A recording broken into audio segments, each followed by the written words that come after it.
क्यों डरता है ये समाज उस औरत से जो किताब उठा लेती है? क्यों घबरा जाते हैं ऊंची जात वाले जब कोई दलित बच्ची स्कूल जाने लगती है? क्या इसलिए क्योंकि वो जानते हैं कि अगर एक औरत या एक दलित पड़ गया तो उनके बनाए हुए झूठे नियम टिक नहीं पाएंगे? ये सवाल हवा में नहीं, ये सवाल खड़े हुए थे उस दिन जब सावित्रीबाई फुले पहली बार स्कूल गई थी। सिर्फ 9 साल की उम्र में शादी हुई थी, पढ़ाई भी नहीं आती थी, बट उन्होंने हार नहीं मानी, खुद पढ़ी और फिर बनी भारत की पहली महिला टीचर। सावित्रीबाई ने वो काम किया जो उस जमाने में किसी ने सोचा भी नहीं था। वे लड़कियों और दलितों के लिए एक ही साल में 5 स्कूल खोल दी। जब लोग औरतों को घर से बाहर निकलने नहीं देते थे, तब सावित्रीबाई लड़कियों को पढ़ना लिखना सिखा रही थी। रास्ते में लोग उन पर कीचड़ फेंकते थे, गालियां देते थे, बट वो रुकी नहीं। उन्होंने समाज की सारी बंदिशें तोड़ दी। अपने पति की मौत के बाद उन्होंने खुद उनका अंतिम संस्कार किया, जो कि उस दौर में किसी औरत के लिए सोचने लायक भी नहीं था। सावित्रीबाई सिर्फ एक नाम नहीं है, वो एक चिंगारी है, एक सवाल है उस समाज के लिए जो औरत को देवी तो मानता है, लेकिन जब वही औरत अपने हक के लिए खड़ी होती है तो उसे चुप कराना चाहता है। सावित्रीबाई फुले वो आग थी जिसने ब्राह्मणवादी सोच की नींव हिला दी। ये कहानी है सावित्रीबाई की, एक ऐसी शख्सियत की जिसने समाज की जंजीरों को अपनी हिम्मत से पिघला दिया। तो चलिए शुरू करते हैं उनके इस क्रांति भरी दास्तान को।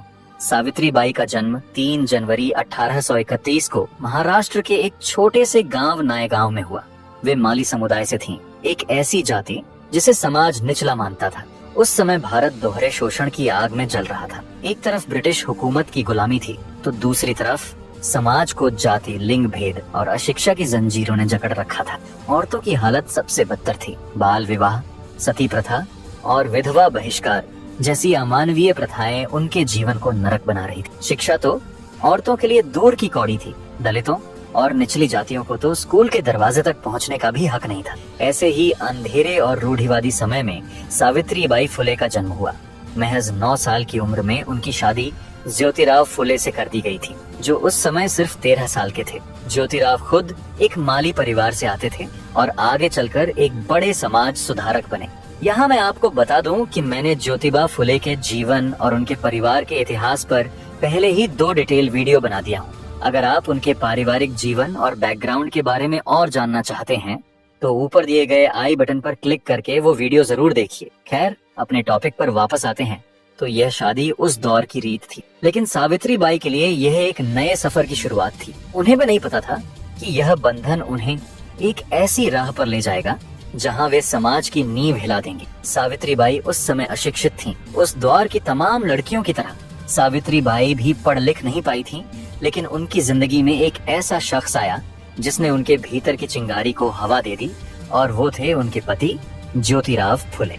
ज्योतिराव मानते थे कि शिक्षा वह हथियार है जो समाज की हर बुराई को खत्म कर सकता है।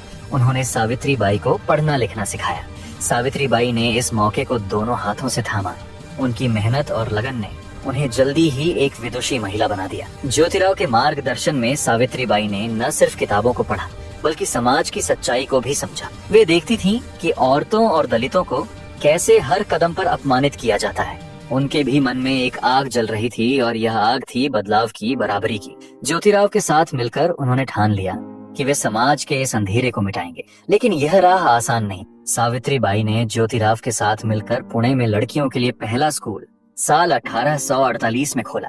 यह कोई साधारण कदम नहीं था, ये उस समाज के मुंह पर तमाचा था जो औरतों को शिक्षा का हक देने से इनकार करता था। सावित्रीबाई भारत की पहली महिला शिक्षिका बनी, लेकिन इस क्रांतिकारी कदम का स्वागत फूलों से नहीं बल्कि पत्थरों, कीचड़ और गोबर से हुआ।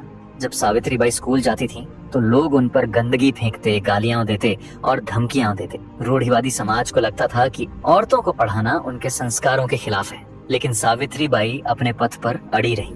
वे कहती थीं, अगर मेरी साड़ी गंदी हो जाए तो मैं दूसरी साड़ी साथ रखूंगी, लेकिन शिक्षा का दिया जलाना मेरा कर्तव्य है और मैं इसे पूरा करके ही दम लूंगी। उनकी यह हिम्मत सिर्फ स्कूल तक सीमित नहीं। सावित्रीबाई ने विधवाओं के हक की लड़ाई लड़ी, बाल विवाह के खिलाफ आवाज उठाई और कन्या भ्रूण हत्या जैसी बुराइयों को खत्म करने की मुहिम चलाई। उन्होंने और ज्योतिराव ने मिलकर सत्यशोधक समाज की स्थापना की, जो जाति और लिंग के भेदभाव को मिटाने का सपना देखता था। सावित्रीबाई के हर कदम पर विरोध था।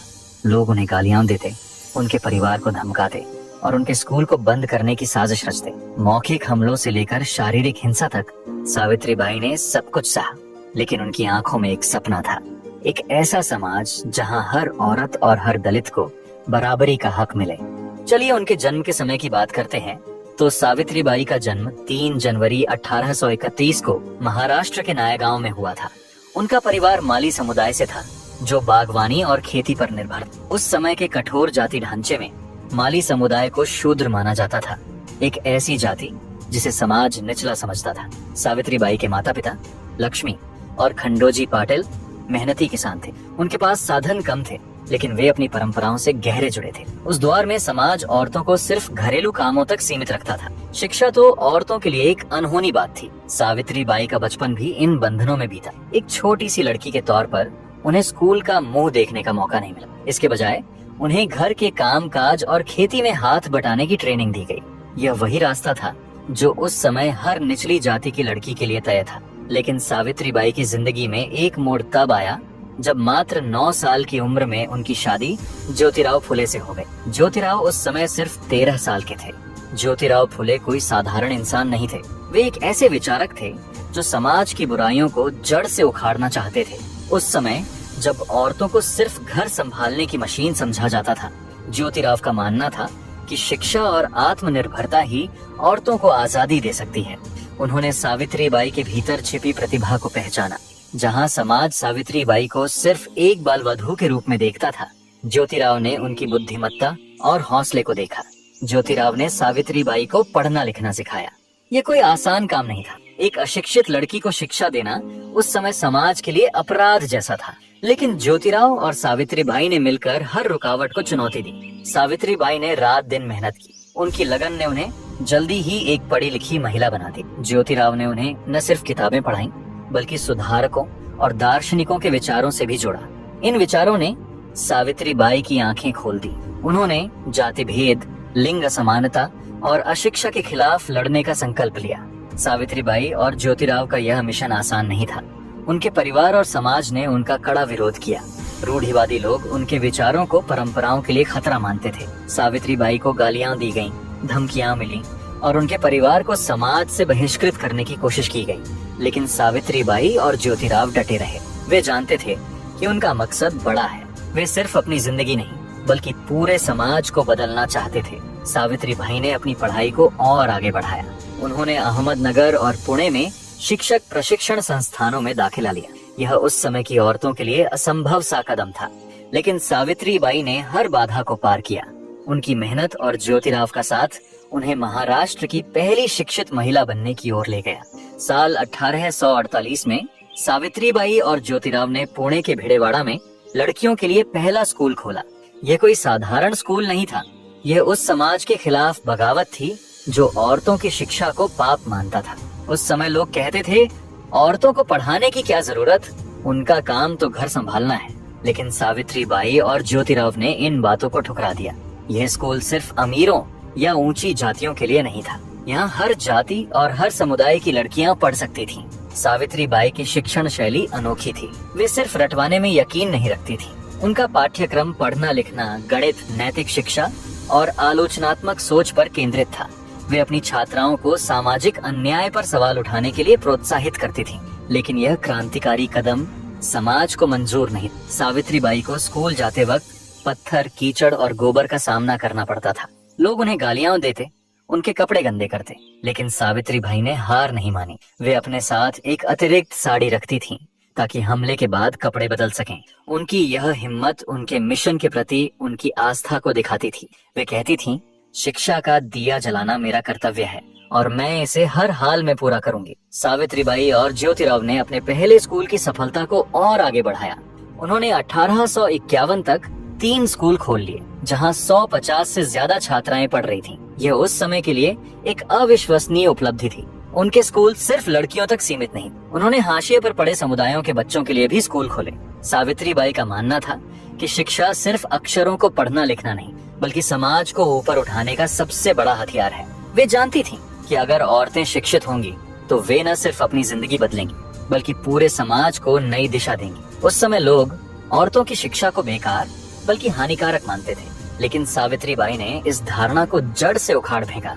उनके स्कूल सिर्फ किताबी ज्ञान देने की जगह नहीं थे, वे ऐसी जगह थे जहां लड़कियां, खासकर दलित और हाशिए की पृष्ठभूमि से आने वाली लड़कियां, आत्मसम्मान और स्वतंत्रता का सपना देख सकती थीं। सावित्रीबाई अपनी छात्राओं को न सिर्फ पढ़ना लिखना सिखाती थीं, बल्कि उन्हें सामाजिक बुराइयों के खिलाफ सवाल उठाने की हिम्मत भी देती थीं। सावित्रीबाई का यह मिशन उन्हें सशक्तिकरण की प्रतीक बना गया। उनकी मेहनत ने न सिर्फ उनकी छात्राओं को प्रेरित किया, बल्कि उन तमाम औरतों को उम्मीद दी जिन्हें समाज ने उनके लिंग या जाति की वजह से हक से वंचित रखा था।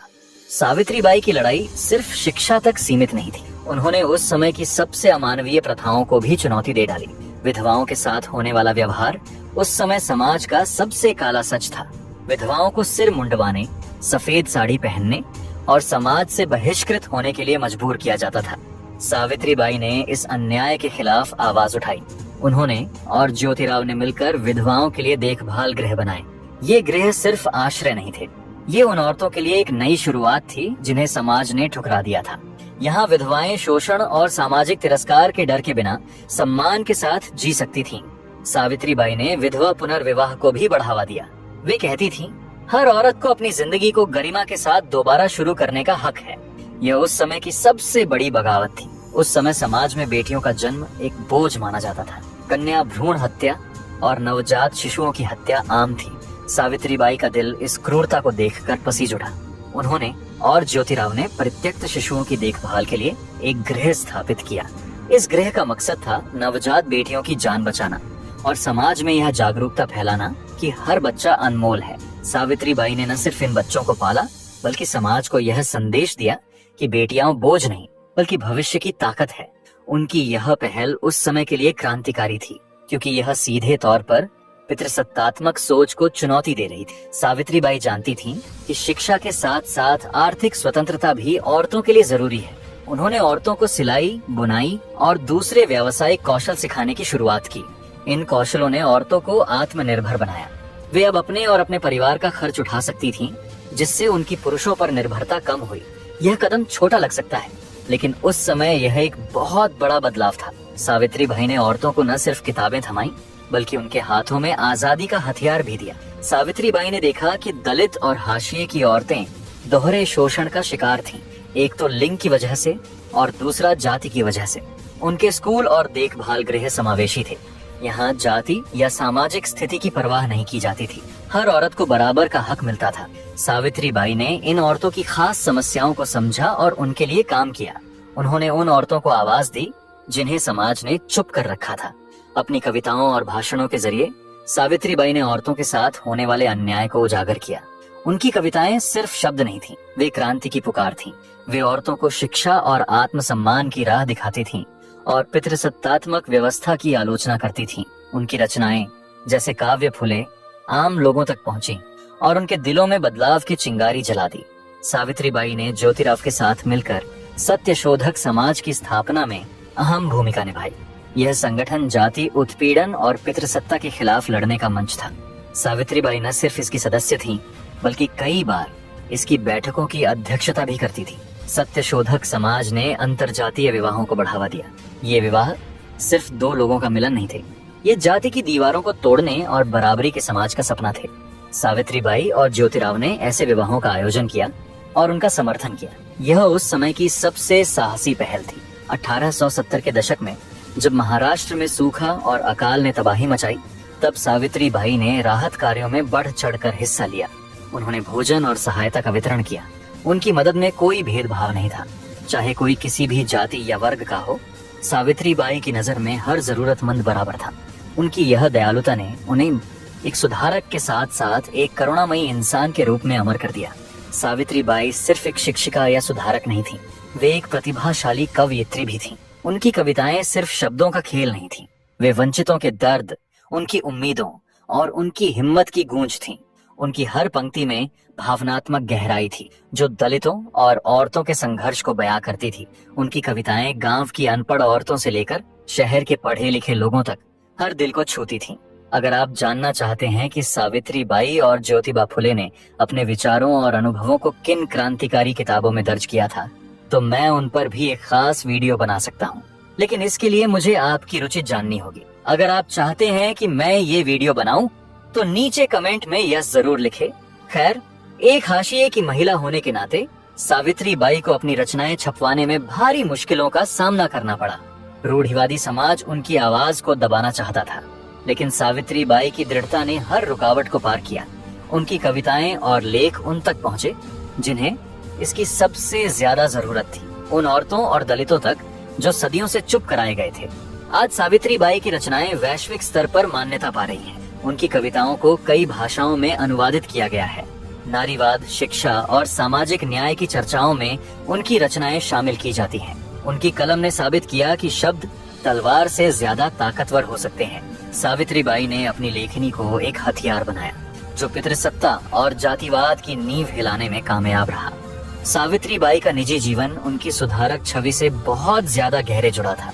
उनके क्रांतिकारी विचारों और समाज के खिलाफ बगावत ने उन्हें अपने परिवार और समुदाय से दूर कर दिया। रिश्तेदारों और पड़ोसियों ने भी उनका बहिष्कार किया। उनकी जिंदगी में व्यक्तिगत सुख के लिए बहुत कम समय था। वे और ज्योतिराव दिन रात सामाजिक संघर्षों में ही डूबे रहते थे। उनका घर सिर्फ एक घर नहीं था, वह एक क्रांति का केंद्र था। सावित्री बाई ने अपनी जिंदगी को पूरी तरह समाज सेवा को समर्पित कर दिया। उनके लिए निजी सुख से ज्यादा जरूरी था उस समाज को बदलना जो औरतों और दलितों को कुचल रहा था। उनकी यह निस्वार्थता उन्हें एक सच्ची योद्धा बनाती थी। लेकिन एक समय ऐसा भी आया जब सावित्री बाई का दिल जैसे टुकड़ों में बट गया, और वह समय था 28 नवंबर 1990 का। पुणे की गलियों में सन्नाटा था। ज्योतिराव फुले, जिन्होंने उनकी जिंदगी को एक अशिक्षित बाल वधू से भारत की पहली शिक्षिका बनाया, जिन्होंने उनके साथ मिलकर औरतों और दलितों के लिए बराबरी की जंग लड़ी, अब इस दुनिया में नहीं थे। ज्योतिराव का मृत्यु हो गया था। उनकी मृत्यु सिर्फ एक निजी नुकसान नहीं थी, यह उस क्रांति का आधा हिस्सा खोने जैसा था जिसे सावित्री बाई और ज्योतिराव ने मिलकर शुरू किया था। सावित्री बाई का घर, जो कभी शिक्षा और सुधार की चर्चाओं से गूंजता था, उस दिन खामोश था। उनके सामने ज्योतिराव का निर्जन शरीर पड़ा था। आंखों में आंसुओं का सैलाब था, लेकिन सावित्री बाई का हौसला अभी भी अटल था। समाज की नजरें उन पर टिकी थीं। लोग फुसफुसा रहे थे, अब क्या करेगी ये औरत? क्या विधवा बनकर चुपचाप सिर मुंडवाएगी? लेकिन सावित्री बाई ने उस दिन कुछ ऐसा किया जिसने समाज की नींव हिला दी। उस समय का समाज औरतों को चिता तक पहुंचने का हक नहीं देता था।